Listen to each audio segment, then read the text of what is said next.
Y fíjense que el costo económico del COVID está calculado en 16.2 billones de dólares. Estos son, para que ustedes tengan una idea, 32 PBI argentinos. O sea, Argentina tiene que producir 32 años seguidos para compensar todo el costo económico que el COVID generó en los Estados Unidos. Es sideral.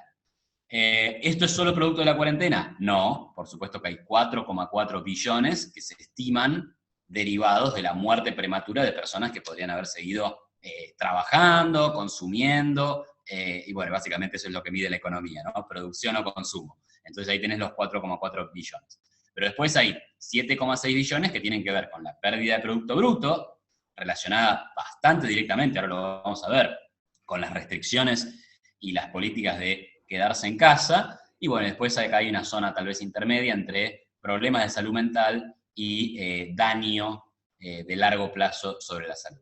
En perspectiva, se ha perdido más riqueza y producción por el COVID que lo que se perdió por todas las guerras posteriores al 11 de septiembre del año 2001, recuerden ustedes, posterior al atentado de las Torres Gemelas. O sea, el costo realmente es increíblemente grande, y es algo que hemos visto en todos los países, ¿no? Acá tenemos una proyección del Fondo Monetario Internacional para alrededor de 30 países, entre los cuales está Egipto, China, Polonia, Turquía, Nigeria, Brasil y Argentina. Fíjense que Brasil y Argentina están, acá está Brasil y acá está Argentina. Y en ese momento, cuando hicieron esta proyección, que fue a mediados del año pasado, Argentina daba una caída de 9,9 y Brasil daba una caída de 9,1.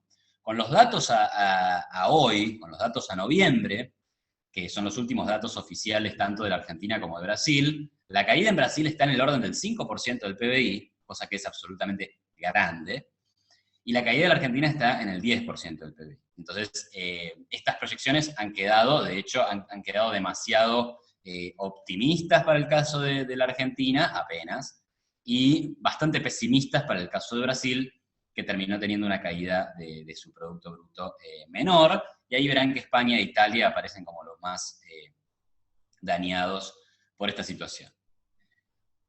Poniendo estos costos en perspectiva. Bueno, y para ir cerrando, tenemos algunas urgencias de corto plazo también, que son la negociación con el fondo. Los vencimientos de este año no son tan importantes, de hecho podrían pagarse íntegramente con reservas del Banco Central, y ahí tendría que hacer un comentario porque muchos dicen, bueno, el Banco Central no tiene reservas, son negativas, si neteamos esto, lo otro, ok, y eso es verdad, haciendo algún neteo te puede dar números negativos. Pero el Banco Central cuenta con un swap de China, que es básicamente un préstamo de dólares, y que vos lo podés usar. Que después lo tengas que devolver no quiere decir que no lo puedas usar. Entonces, las reservas, digamos que para pagarle al fondo alcanzan. Y otros compromisos en dólares del sector público no hay. Por tanto, no sería una urgencia.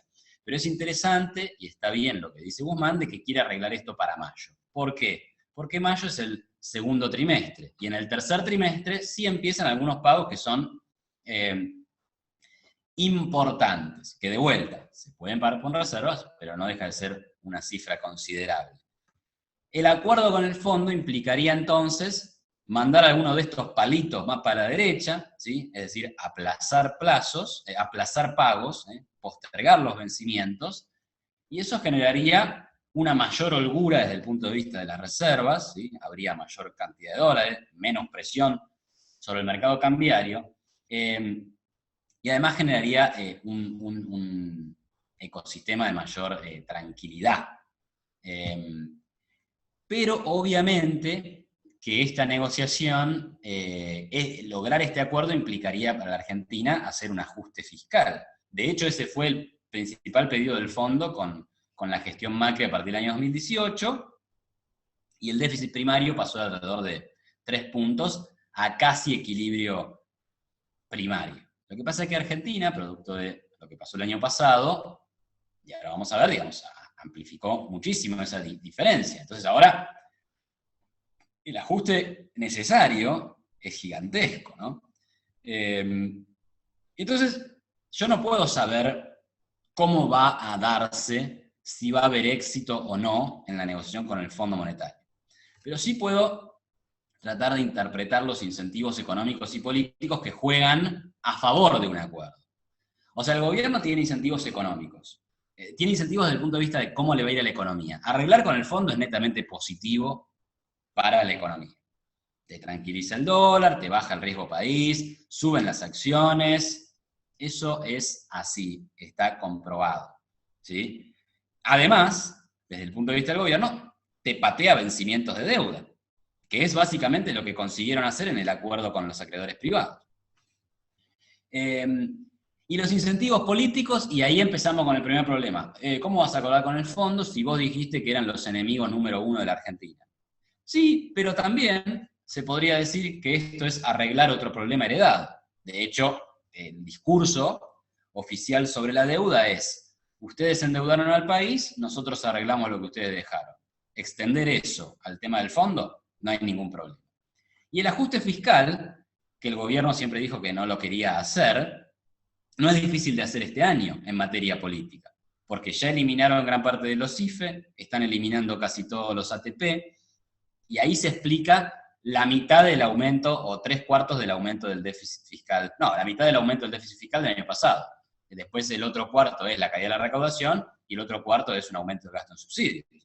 Entonces, no es difícil, cortando esos gastos extraordinarios, con una recuperación económica que va a dar un aumento de la recaudación, ir a un déficit fiscal de 4% del PBI, que es un ajuste enorme, pero que no se va a notar, va a ser un ajuste fiscal indoloro, porque la economía sola ya va a estar rebotando, no va a haber tantas restricciones, ¿sí? Así que hay incentivos económicos y políticos que juegan a favor de que el ajuste se llegue. ¿Qué puedo esperar como exportador en la relación inflación-tipo de cambio cuando se termina la pérdida de competitividad asociada a la fuerte inflación interna y el escaso movimiento de la divisa? Sí. Bueno, ahí está esta tendencia al atraso cambiario que tenemos, ¿no? Hoy el tipo de cambio real en el dólar oficial está en niveles, entre comillas, altos de julio de 2007, ¿no? O sea que... Y acá, a esa respuesta, el gobierno responde diciendo que va a mantener al dólar subiendo, al igual que la inflación. Entonces, ¿podrá o no podrá? Claro que sería muchísimo mejor para los exportadores, y yo pienso que además esa debe ser la política correcta, es decir, eliminar el control y que el dólar valga lo que está en el mercado, que podría ser 140, 145 hoy por hoy. Eso sería mejor, sería deseable, y también sería bueno para el exportador.